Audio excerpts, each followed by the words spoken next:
Rivers are amazing systems that are common all throughout the world. Many cities are built around rivers because of their significance and the way that they've been used throughout history. But where do rivers start?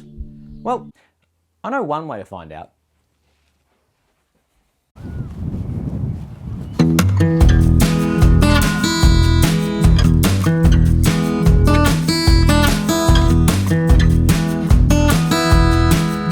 Well, let's start at the end. I'm here at the mouth of the Yarra River. The Yarra River is the iconic river that runs through the city of Melbourne, and it runs out into Hobson's Bay, which is just behind me, which is part of the greater Port Phillip Bay system.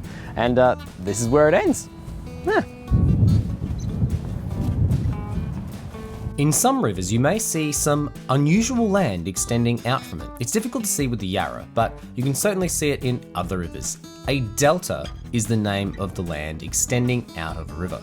Rivers transport sediment, that's soil, sand, little rocks, and sometimes they begin to form other land after it exits the mouth of the river.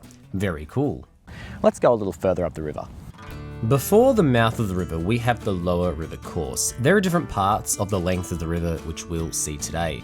The lower course tends to have the flattest landscape around it, the widest points of the river, and has the lowest amount of kinetic energy. The parts that flow through Melbourne are the lower course. Let's go and follow the river upwards now.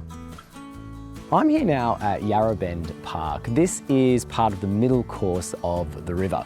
It's called Yarra Bend Park because of the way that the Yarra River bends during this part. It's one of the cool things that rivers do, that they meander. It's the term we give for a river when it turns, and it really is visible here if we look at it on a map. Just look at that go.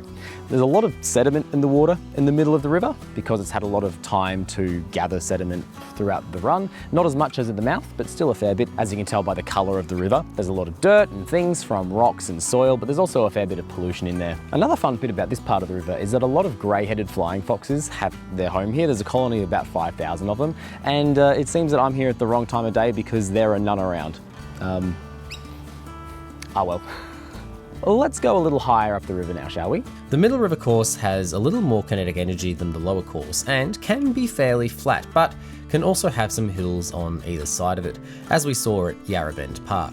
The next stop is still along the middle course of the river.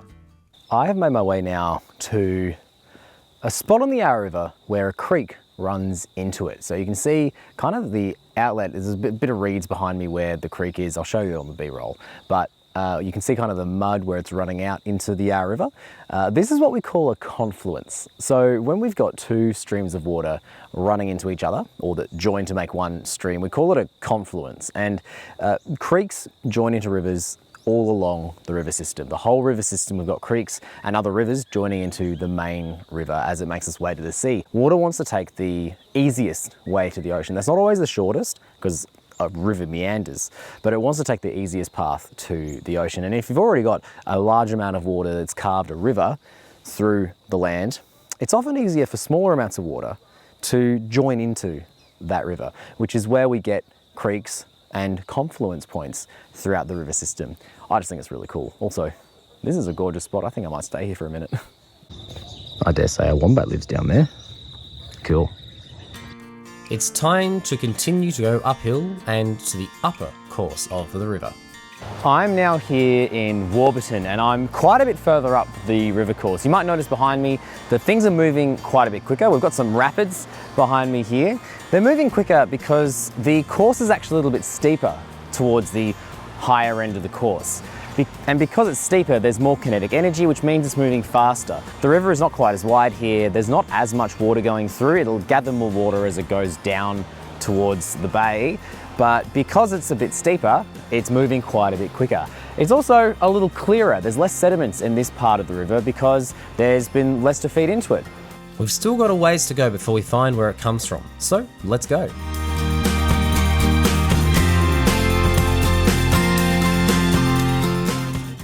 Dam! Get it? Because we're at a dam. We're at a reservoir. You get it. You get it. I'm here now at the Upper Yarra Reservoir. This dam was built in 1957 and has served as a source of Melbourne's drinking water since then. It's a really gorgeous place. There's a lot of wildlife around here. The ground around here is a national park and you can see all sorts of things. Lyrebirds are one of my favourite things to spot around here, but it's just a lovely spot. This is not the start of the Yarra River. The Yarra River flows through the reservoir. The outlet at the bottom of the dam lets the Yarra River flow, but the reason why the dam is here is because it was a convenient spot where the Yarra River flowed through that they could flood. And that's really as far as I'm going to be able to go today.